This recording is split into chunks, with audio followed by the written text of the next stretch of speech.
Welcome back to Cocktail Mechanics. My name is Cressy and today I'm going to show you how to cut a flying lemon with a machete. 2 machetes, double machete. Woo! Basically in the jungle, chopping down shit. It's like Predator, but there are lemons and machetes and I'm not going to get skinned. Maybe I will. Let's find out. Is 2 machetes. Have I got to throw the lemon now? So the lemon is going to look like this, but cut.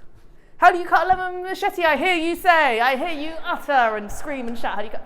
Basically, it's going to be like Fruit Ninja, but with a machete. It's super easy to cut a lemon with a machete. Basically, you're going to hit the lemon with the machete, and the lemon is just going to part like the Red Sea.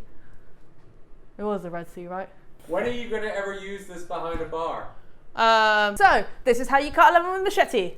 We've only got 1 lemon. Yep, so we can't it up. Okay, right. Am I going low? Low ball. Low balling it. Oh. Ta-da! And we're going to do it again. How to cut a lemon with a machete. Take 2.